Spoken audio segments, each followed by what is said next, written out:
to go live. Okay. Tell me when we're ready. Yep. Well, oh no. Oh, that's... Apparently we're live now.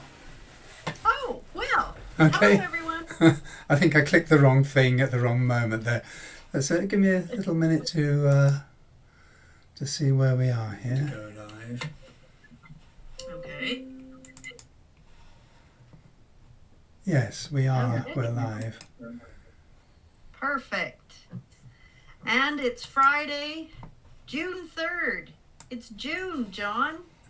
It is indeed, Veronica. It's Already? June, and we are we're live. Yes, we are live. Yes, good. Okay, so let's just jump in on this Jump June in. Okay. Jump in event. with both feet. Yes. Okay. So I think we'll start here. So come to the slide. There we are. Okay. Do you want to read the question, John? When do you use can or be able to? And are there situations where one is used and not the other? And I don't know. What do you think? Well, we don't use be able to for permission. No, well that's true, yes. So we'll put in permission there. Permission. And that definitely equals can. We can't do Right. we can't really do it any other way. It has to be can. You can't use be able to for permission. No. That's right. Right. I'm just a little working. Yes, go ahead. For me, can is used when it's a natural ability. So, you know, some people have little tricks they can do. Like, for example, I can wiggle my ears. You want to see? You have that ability. Those abilities. My ears. Yeah. I can't. Right. Okay. I can wiggle my ears. And there's no effort there. I don't have to try really hard or think about it. Right. Right? It's one of those things. Do we use able to very much in the present, do you think? Do we talk about what we're able to do very much in the present? I find that it's more in the past tense that we're likely to use able to, where there's a distinction between I was able to do it and I did do it, and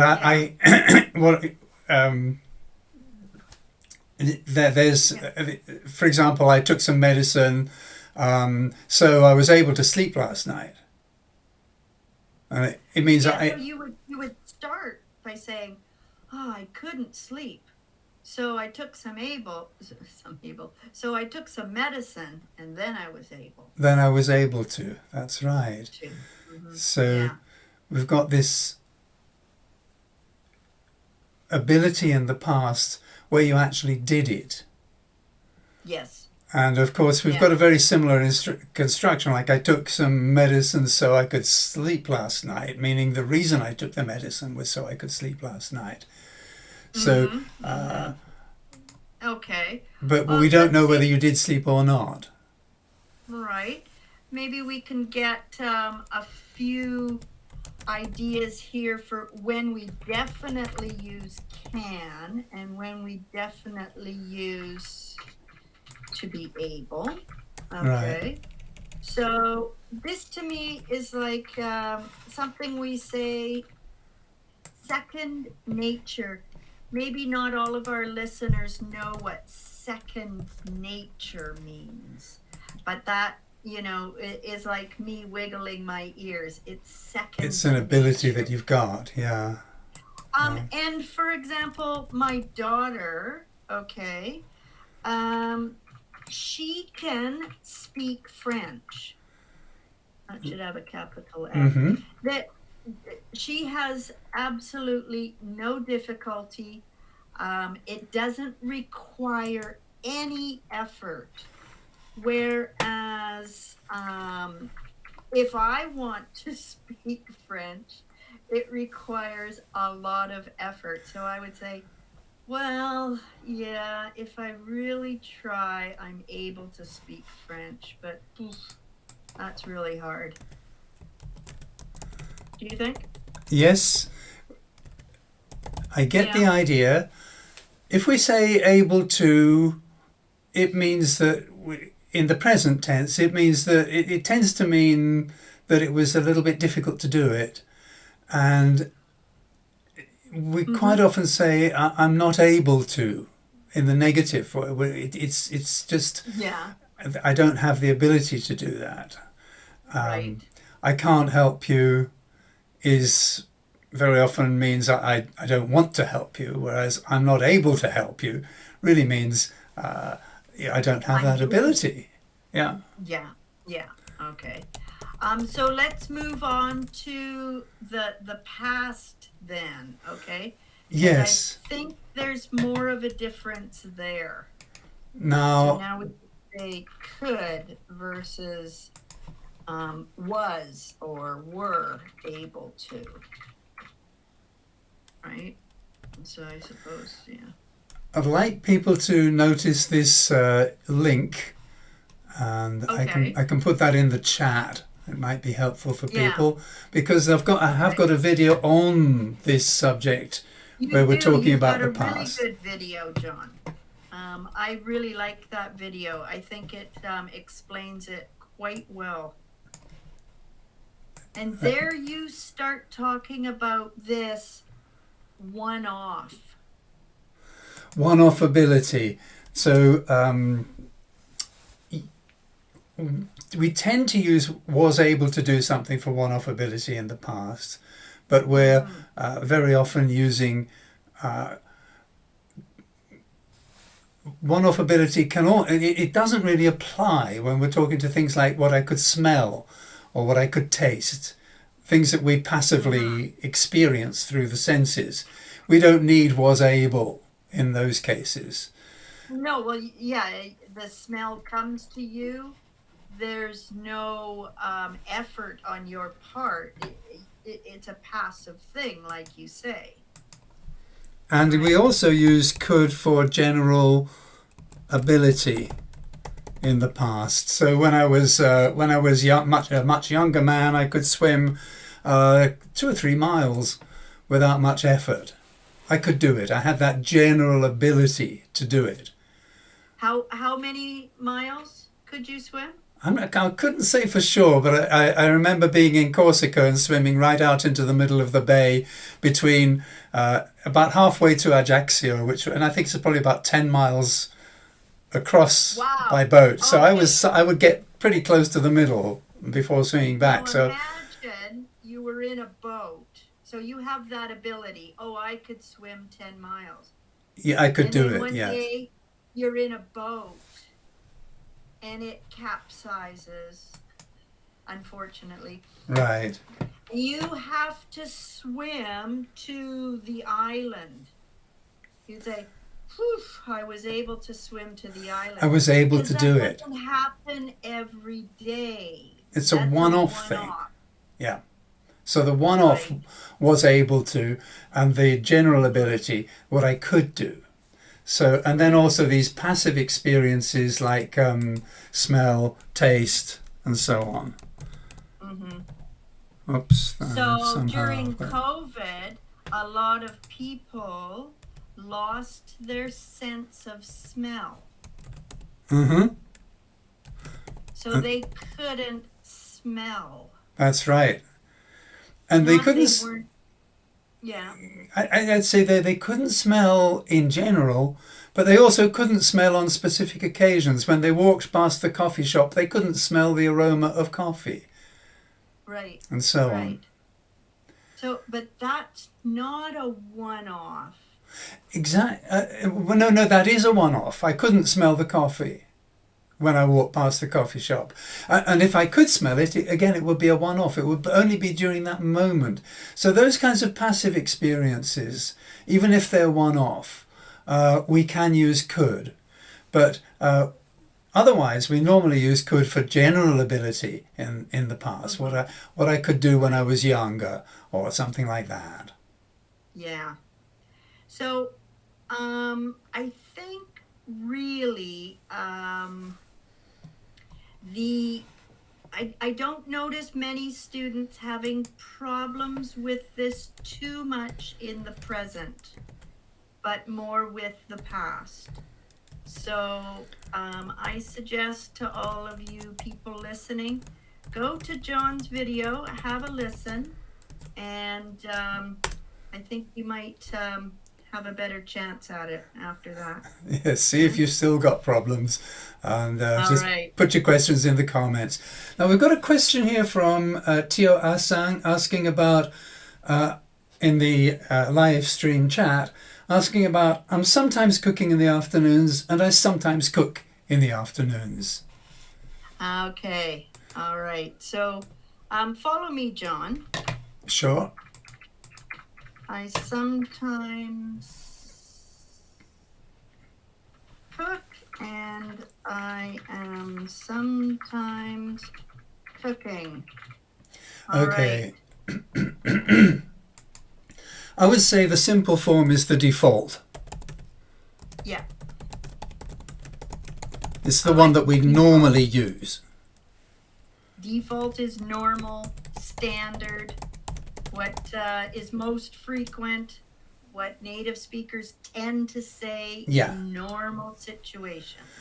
Right. Then you can deviate from that with specific situations. And the situation in which I think we might say I am sometimes cooking would normally be, to my mind, if we're trying to make a plan or fix a schedule with someone. We're trying to say, I'll talk to you on Thursday afternoon. Thursday afternoon. I'm sometimes cooking on Thursday afternoons. I'm sometimes otherwise engaged, and so that's not necessarily a very good time for me, or something like that. So we might use the continuous form when we're making an appointment or something like that.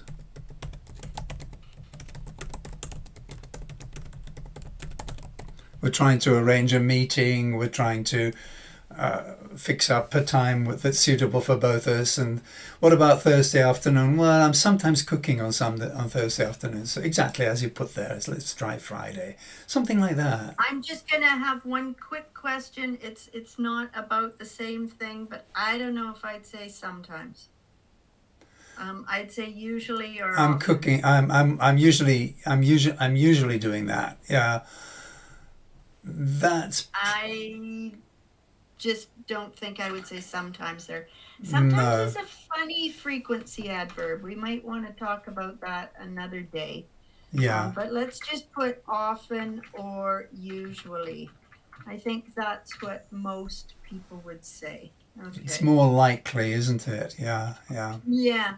So this one I would say is not the default, right? No, it's more specialized. We're less likely to use the continuous form. So let's talk about the default. I sometimes cook, and we can use the exact same example on Thursdays. All right. That's just a routine. Yeah, it's a routine. This isn't an everyday routine, but it's a fairly well, we do it from time to time. We sometimes do that. It's a repetitive action. Yeah, it's suggesting that, yeah. Whereas the other one, you're just telling them this is an activity. Continuous is really, really linked with activity, right? To activity, yes. Yeah. And that's an activity that I don't want interrupted. We'll kind of say, well, I mean, we could use it in the other way. We could say something like, I'm sometimes cooking in the afternoons, but, 5 o'clock should be okay. What have I got here? 5 o'clock should be okay.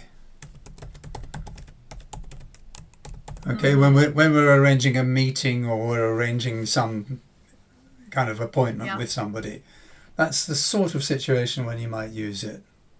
Yeah. I think also we might, there have been a lot of questions about continuous, John. I think we're going to have to dedicate maybe 15 minutes in the next live stream just defining exactly what it is. And I think we could talk about all the continuous because there's a reason why we use it for all of them. Present, past, present, perfect, continuous, past, perfect, continuous. But I can see that people coming from different languages can have a lot of difficulty with the way that we use continuous forms. And that's a problem of translation. So just because, every language has the ability to express certain concepts, and many languages use similar structures, but that doesn't mean that we express the same concept with the same structure. Right. Yeah. So that's an important point. Now, okay, I'll just... there's an additional comment coming in from the same person in the live chat. I'll just paste it in here. It says, I'm seeing... Let's just open that up a bit here. I'm seeing the live stream that the continuous can only be used to refer to the future. No. No, that's not right, is it? No. I don't know why you're seeing that. Yeah, we're not saying that. That's not what we're trying to... Not at all. No. Yeah. I can use a past continuous. I can use a continuous in the clouds. They're both being used they're both saying, I sometimes cook on Thursdays and I'm sometimes cooking on Thursdays, or in the afternoons or whatever. They're both saying something very, very similar. It's just that the focus is slightly different. This is a habit as well, okay? Yeah.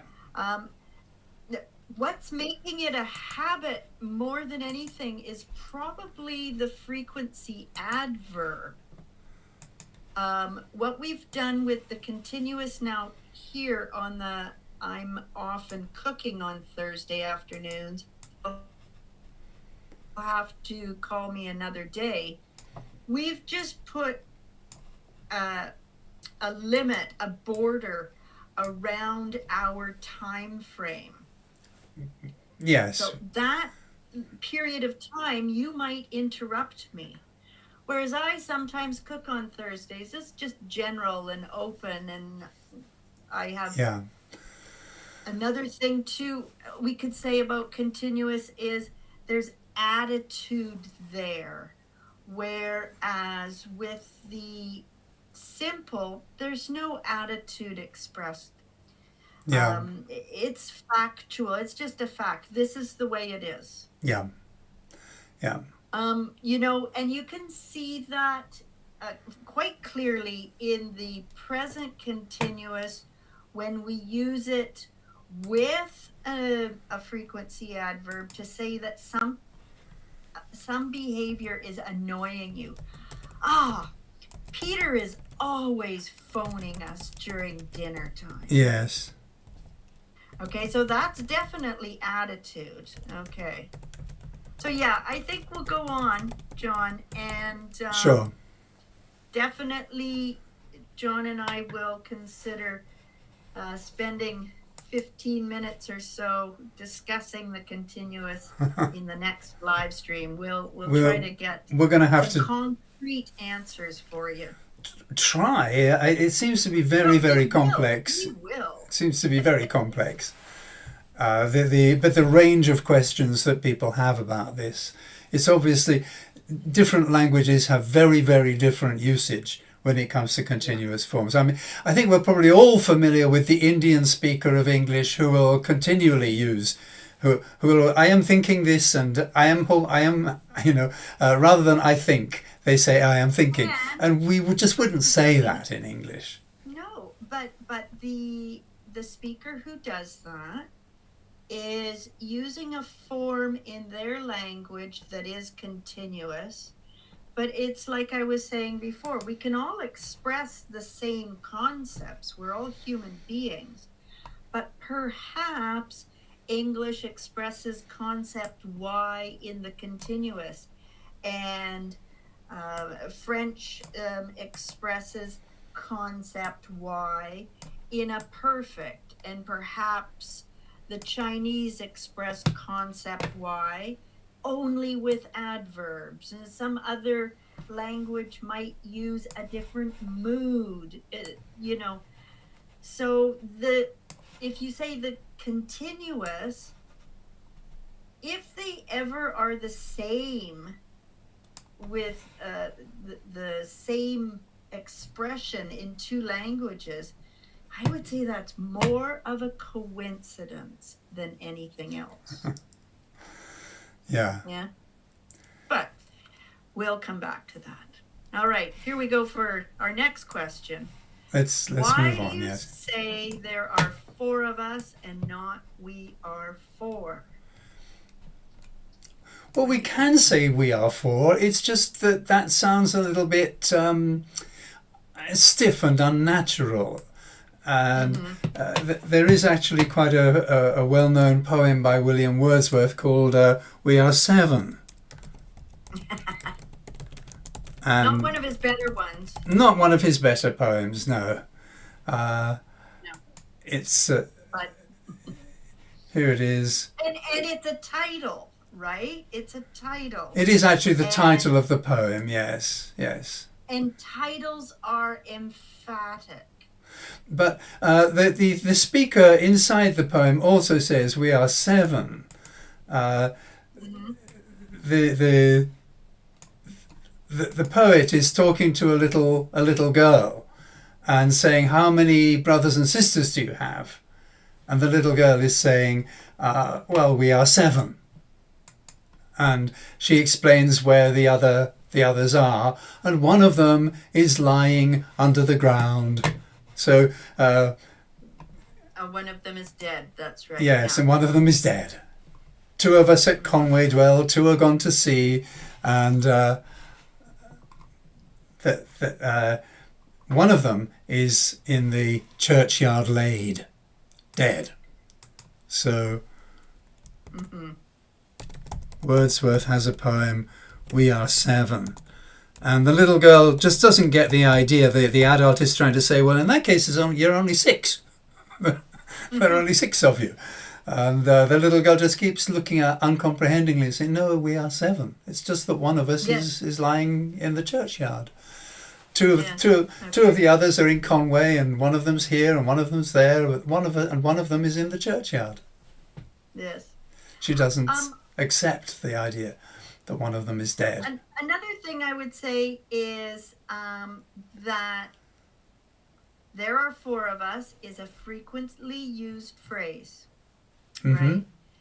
And frequently used phrases in every language, that they are going to be the most idiomatic phrases. Yeah. Okay. Yeah. And we could also say that idiomatic phrases sound odd when we translate them directly. Yeah. Yeah. And as you said, we can say we are four, but it just sounds like you're really emphatic and proclaiming something. It's not standard. It's not like what you were saying. It's not the usual expression. It's not the the default, right? But I think you make a good point that an idiomatic expression very often cannot be translated directly, and it's idiomatic simply. So there's no real explanation for for it. Yeah. How do you do? Yeah, how do you do doesn't mean how are you or anything like that. It's just a No. way of saying, we're meeting for the first time, and it's a formula. How do you do? How do you do? And then you carry on talking. Yeah, that's It not the doesn't mean what idiomatic. it seems to mean. And perhaps just before we go to the next question, just one little thing that will probably make most of the students go, "Oh, why did she say that horrible word?" Prepositions. There's that horrible word. I'll say it again. Prepositions are really idiomatic Mm, in languages. My on is not your on, and your blue is not my blue. That works really well for prepositions. yeah, You sure. take something like Spanish. If we're talking about on, in English, we have on and in. In Spanish, you have en and en. Right. Right? Yes. Yeah. English has, at last count, something like 130 prepositions. I believe Spanish has just over 30.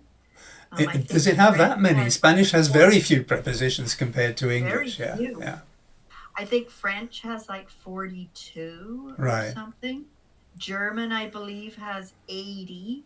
Right. But like when you look at something like that, like a part of speech that you think is pretty important, Mm. um, how can one language get by with 30 of those words when my language needs 130? Well, they will It's have magical. they will have their own way of expressing those things. And I remember having a terrible shock in Spanish when I said, I was teaching up, and I was teaching up as a preposition, and they were saying arriba no es ninguna preposición.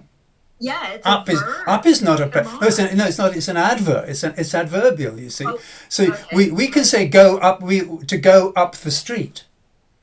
But Uh-huh. they can't say go up the street or go down the street or go up the mountain or go down the mountain. They have to say subir y bajar. They have to put it into the verb. Exactly what you said about a verb. They have to incorporate the idea of going up Mm-hmm. has to be Yeah. climbing or descending, going up and going down. So And also a noun, when you're on unemployment insurance, that is money that you get from the government when you don't have a job, mm, they call it baja. right, So that's a noun, yeah, yeah, yeah, yeah. right? We don't have that. I'm on down. Nope, No. no, So again, as I was just saying before, we can all express the same concepts, but we're going to use different constructions to do yeah, it. yeah. So yeah, that's We just have to get used to English is English, Spanish is Spanish, French is Spanish. French, and every language has its own peculiarities and different ways of Exactly. expressing things. I mean, That's it. what is that is fairly easy in English, and que es eso is similarly easy in Spanish. But why do the French say qu'est-ce que c'est que ça? You know, And they again, think that's que why es I'm que saying c'est que. if you can They've got 8 words. They've got 8 words in there to say that. Why? and again, I have to say when there is a perfect translation, it's a coincidence. Mm, It's not the general rule, right? right. Okay. So, I think we've covered that one. Yep. Let's move on. Let's move on. Okay. Just checking the chat there. All right. So, question number 3. Let's skip over this for now. Let's go to the shorter question, John, because this is another continuous. Using the past perfect continuous. Do you think let's go to the next slide first, Oh, okay. just because I think it's really fast. I think Who's that man over there? That's Mike. He's Mike. Right. I think really we tend to give answers using the same grammar as the question, right? Okay. So here's an example. Let's say that you and another person are looking at photos, and somebody points to a person in a photo and says, "Who's that?" Well, I'm going to reply, "Well, that's Mike." You're Okay. repeating, yeah, who is that? I'm repeating the grammar. That's and then, Mike, yeah.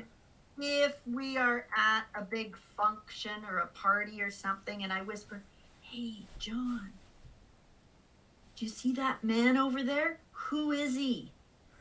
And you'd And say, you would say, "Oh, he's the president he's of the the club." president or something like that, yeah.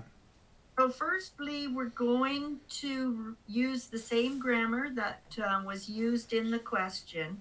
But okay, now here's the bigger question. Why did the people looking at the photo say, "Who's that?" And why did the people at the party say, "Who's he?" Yeah, yeah. Well, who is that? Because you're pointing at a picture. You're not at, it's not, you're pointing at something really. You're saying, who is that? Who is he?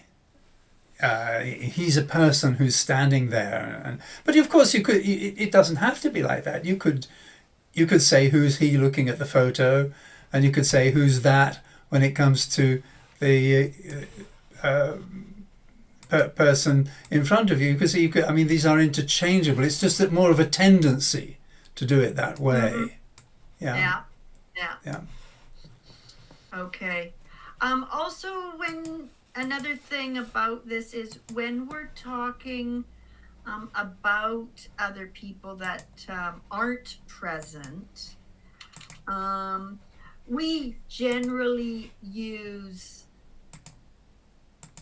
that, right? That's my friend. Things like this. If I'm introducing someone, I don't use the personal pronoun. I use the thing. So this is my friend Mary. Right. Yeah. Yeah.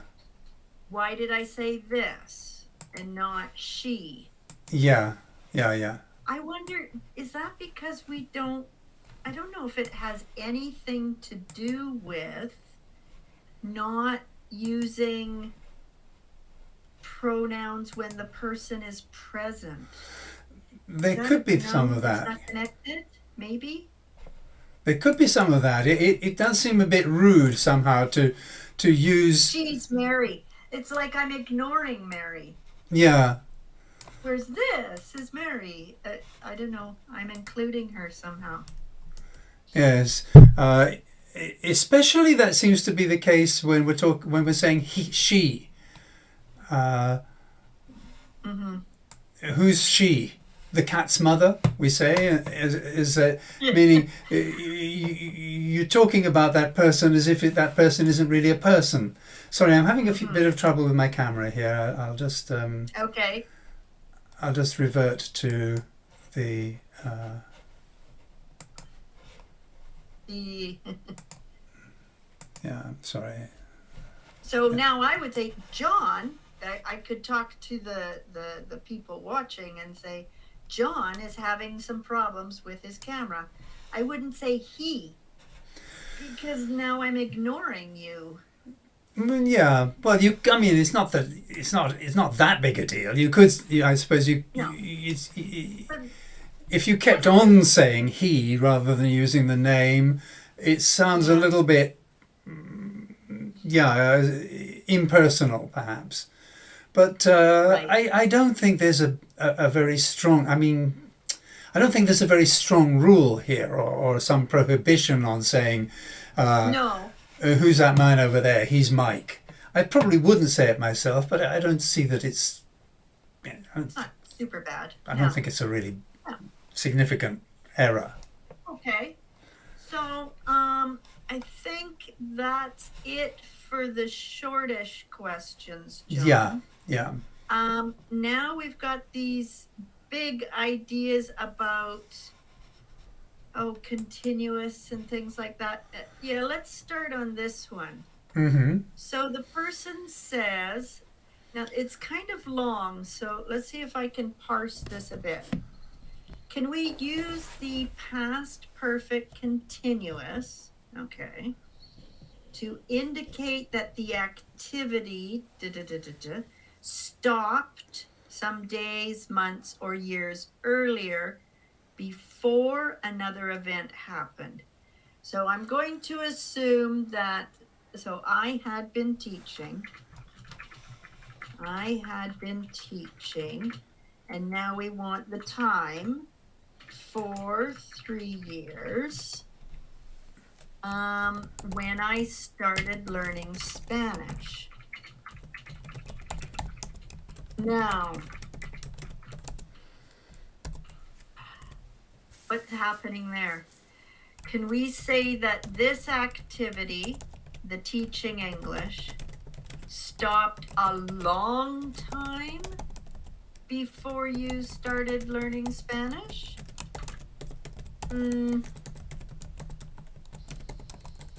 I don't think so.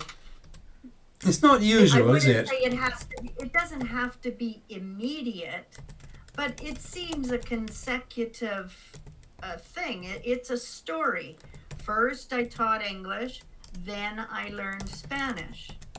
Now the teaching might not have finished, that's not important. But the learning Spanish started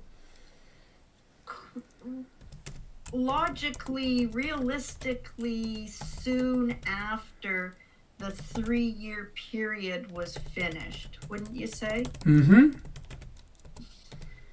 Yes. Okay. I'm giving my own example here, which I think is a little bit similar. I could say I had been living in Spain for 3 years before I understood people talking on the radio or television, but they weren't 3 continuous years.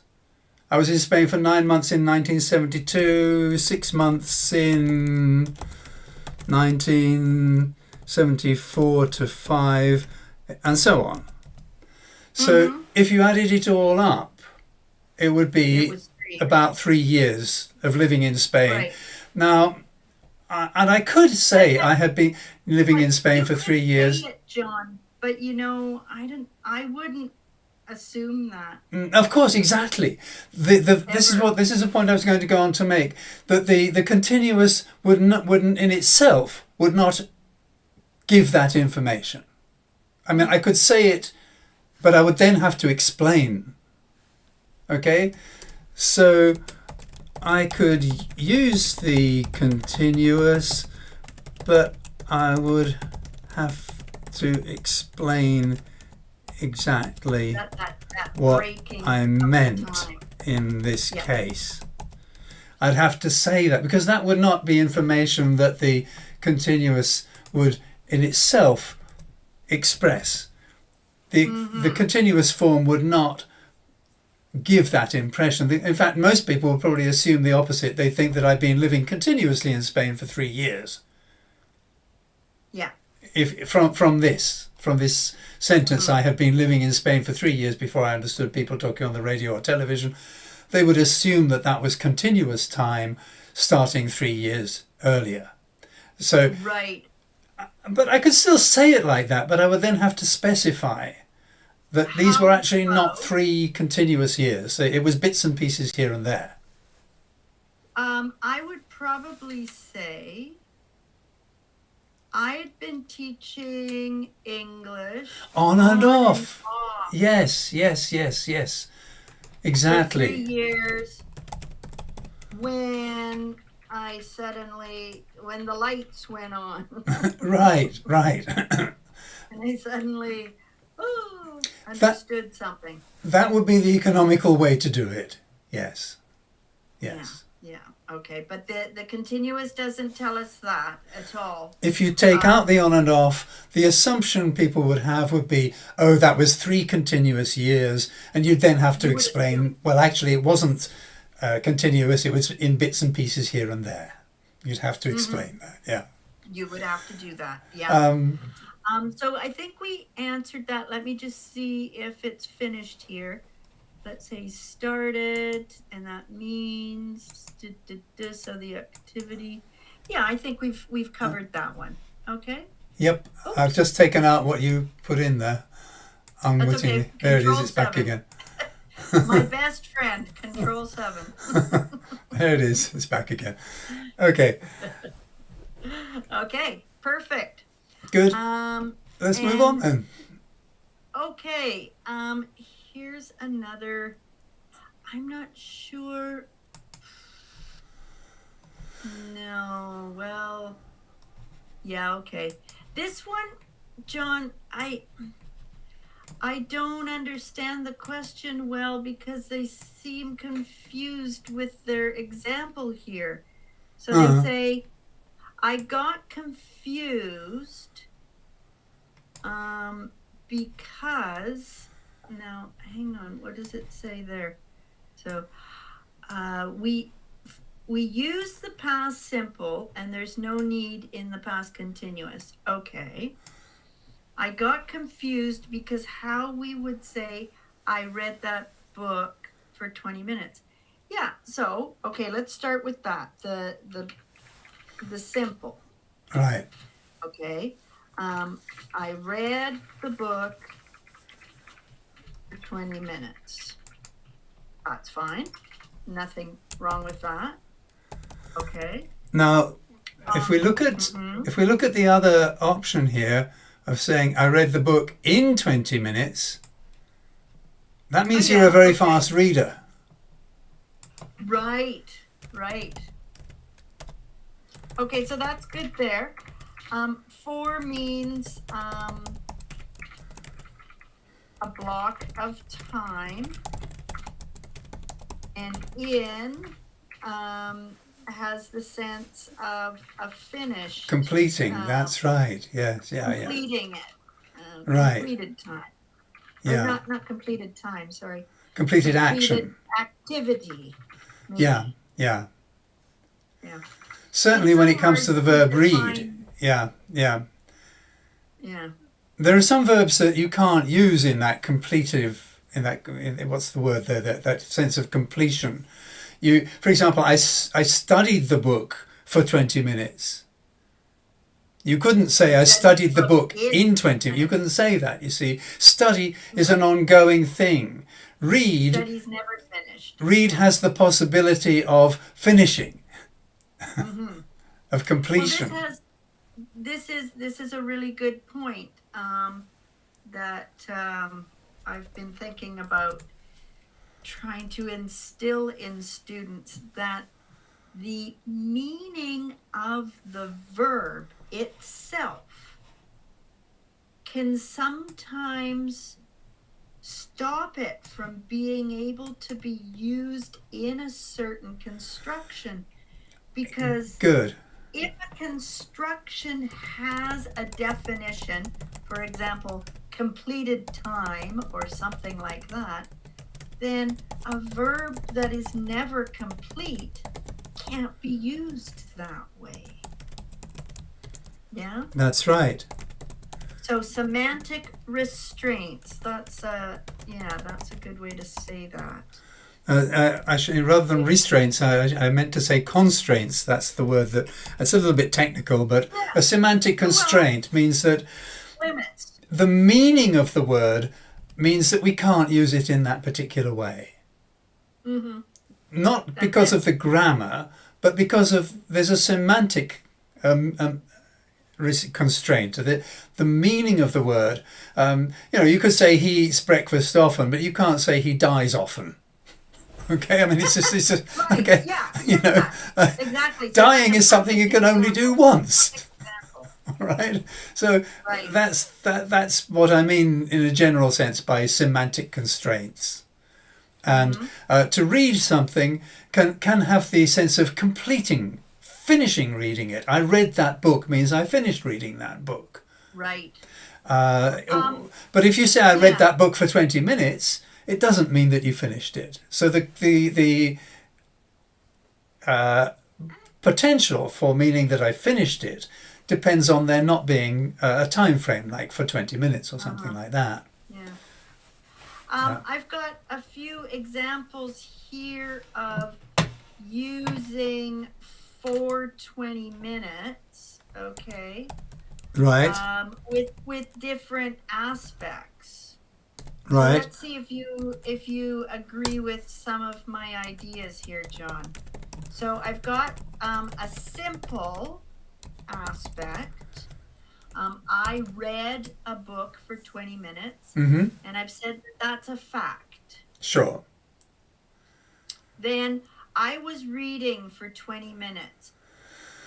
If Uh, I just stop right there, that sounds odd. That sounds like and sort of thing, like you're not finished really. I was reading for 20 minutes. Unless they say what, like just to say it.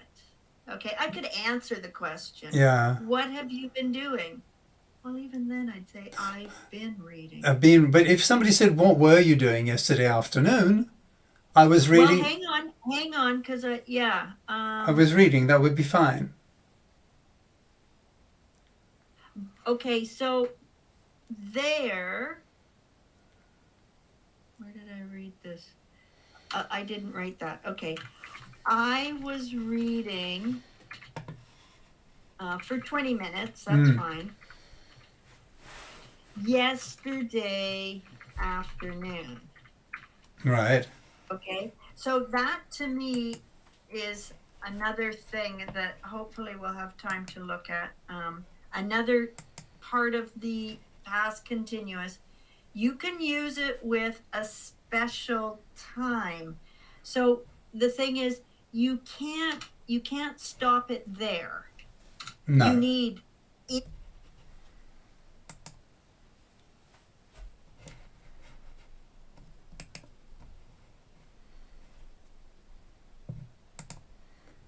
use it with a past perfect continuous.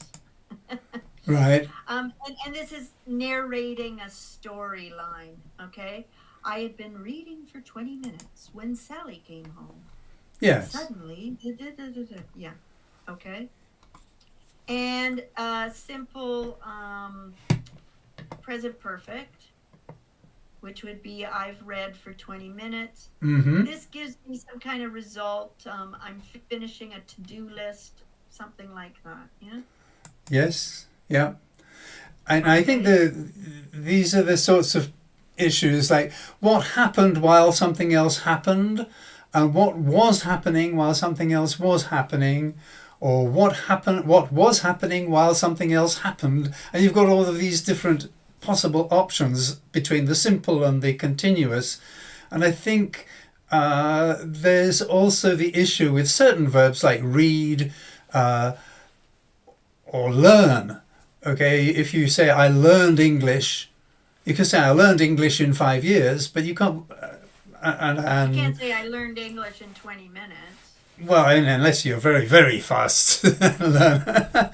But yes, you can't say what you can't say is I learned English for.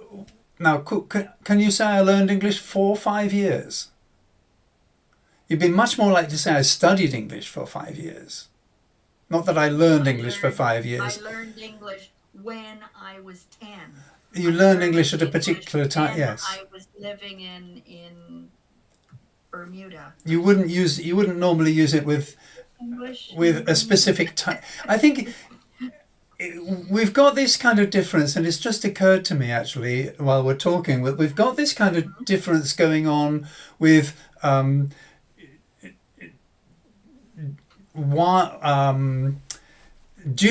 things like during. The use of during. Yeah. We can say. Did we talk about during last time? I don't know, but it's. I don't think it's come up yet. No, but Okay. yeah. So,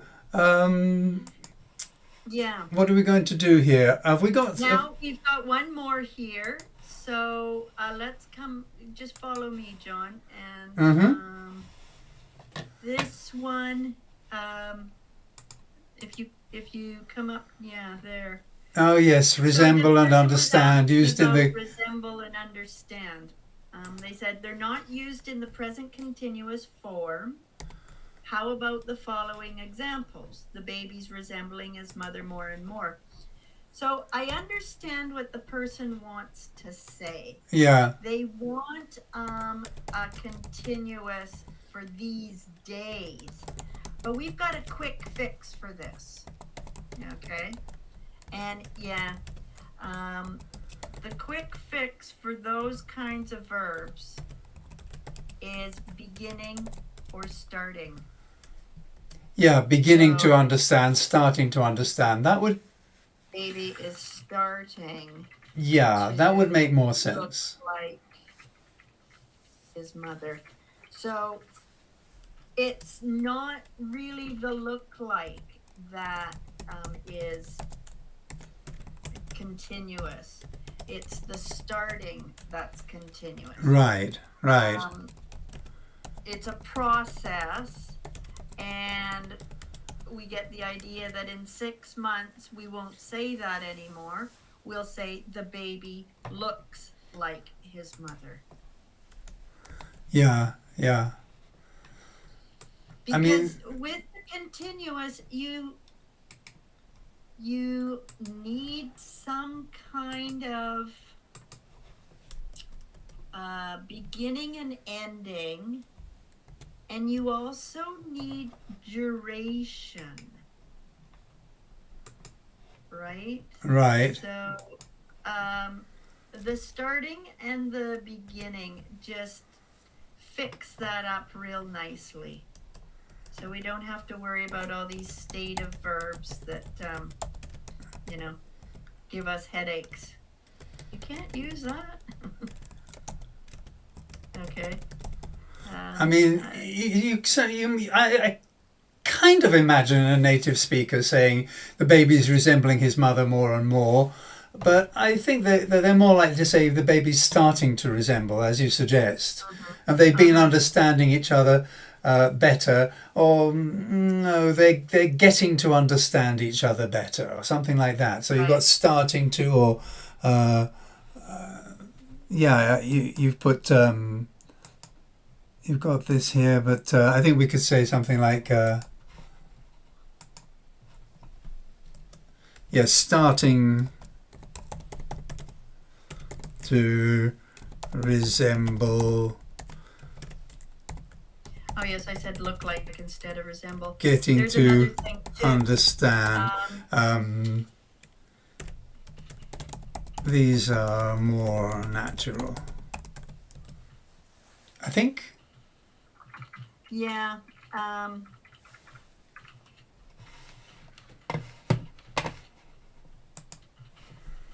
I would also say that look like is kind of like everyday language, whereas resemble is slightly Resemble is a bit more formal. formal. Yes, And yeah. and that's really clear to see in many of these sort of synonym type things. If your word doesn't look like any other European language except maybe German, you can be sure that it has Saxon roots.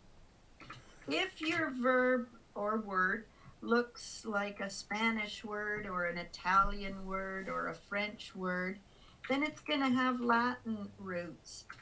And for historical reasons, that's another fascinating topic John and I could get into. The Saxon words are what the commoners in medieval times would use, and the French words were what the high class people used. And funnily enough, those differences exist today. Yeah.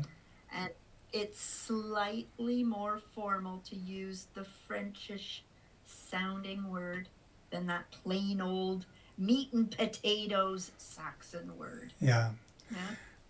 And of course, we turn that on its head when we use bad language, when we swear, which is mostly Anglo-Saxon. The swear words in English are nearly all Anglo-Saxon. And when we use them, we say, pardon my French. My French. As it, I was using very high-class words, and I'm sorry that you couldn't understand me. It's a sort of Yeah. typical British ironic way of excusing oneself for using bad language, which is of Yeah. Anglo-Saxon origin, in fact.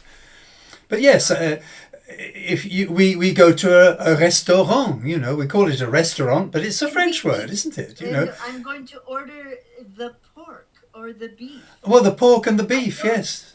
I'm not going to order pig and cow. Oh my God, that's just crass. Yeah. So, Right. So the, that's another topic for another day. yes. John, I would just like to maybe go through a little bit of this continuous. If you could come down to the next slide. Yeah. With these verbs sounding odd, like understand and stuff like that. Yeah. And I hope this gets us started maybe on clearing up the continuous for people. We get so many questions there. Oh, thank you. That's okay. So, a little typo. Some verbs sound odd in the continuous. Why is that? Like I said earlier, with another question, it's the same idea all the time. It's because the meaning of the verb somehow clashes with the meaning of the continuous. So now we need the meaning of the continuous. It's hard to get the exact meaning, but in a roundabout way, that just bear with me, folks. This isn't science, okay? We need to be able to intuit. That means somehow you can figure it out if you have to, that there's a beginning and an end, and also intuit that the action has duration. So this is going to work for the examples I've given, but of course there's going to always be examples that doesn't work for. But let's start with that anyways. So in the continuous, we could say, I was reading a book when Sally came home. Okay. There, you can see a beginning and an end. Okay. You can intuit that. And there is some duration. Whereas something simple like, I understand French. But there, I don't see any beginning or ending there. It's a state. Yes. I used this word before, state. It's stative. Exactly. Now, yes, there is duration, okay, like presumably for the rest of your life. But what I'm saying with the continuous is up here is we need the two criteria. Not just one or the other, but both, okay? So if you don't have both, you can't do continuous. So here we've got the quick fix, beginning, okay? Using beginning to let us see that there's a starting point. Just use the word start if you want a starting point. But have a look at these two. I think this is kind of interesting. I was cutting onions when. Okay, so we have a beginning and an end. Hopefully you're not going to be cutting onions for the rest of your life. If that was your job, that'd be horrible and I'd be sad for you. And there's a little bit of duration. Maybe it's going to take you 15 minutes to get the onions ready for dinner. But here, look at this one. I cut my finger. There is no way that you're going to use continuous there. No. Or I'm sorry, we're going to have to find a psychiatrist for you. Yes. If you say, I'm cutting my finger, what do you do? I'm cutting my finger. Oh, you don't do that. Right? Why are you doing that now? Right. So there's quite a few good examples that we could come up with for this, okay? One that I commonly use is with the verb fall, Okay, so some verbs can be used in both simple and continuous, but the exact context of the situation gives the constraint. So I fell, that was fast, right? You don't, right? It happens really fast. So it can't be continuous. It doesn't have enough duration. But if you jump out of the airplane and you decide to video your friend who's trying skydiving, you say, yeah, I took this video while he was falling. Okay, now fall can be used in the continuous because I've changed the situation. So you can't say that verb is always continuous. That verb is never continuous. No, you can't do that. I mean, there are a few verbs that are very unlikely. I understand. Yeah, seem. It seems to be okay. You wouldn't normally say it is seeming. It sounds very odd. No. It's just so it's purely stative. It's purely stative, and other verbs tend to be. So you get this distinction between stative and dynamic verbs, but you've got a lot of verbs which can be stative in some situations and dynamic in others. So if somebody says, well, to think, for example, what you think is what you think. You're not thinking it right now, but if I ask you what you think, you will know what you think. What do you think about the war in Ukraine? What do you think about the death penalty? What do you think about meat eating or whatever it might be? You will have a point of view. You're not actually thinking about it right now. No, but here, look at all these notes I have. What are I'm thinking about exactly Italy for the summer. Yeah. So you're thinking about something at this particular moment. The same with the verb to be. Like he is stupid, and he just is. But he is being stupid. Well, not always, but right now.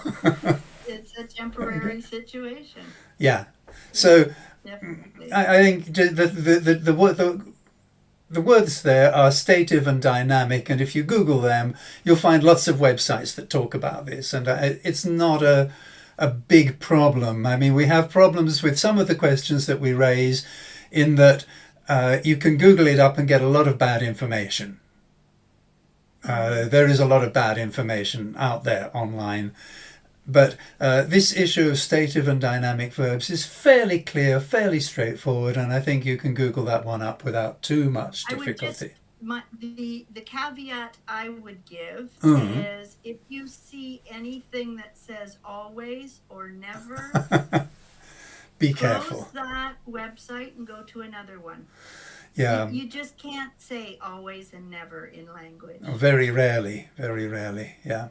Yeah. There are very few rules of English that are always 100% true.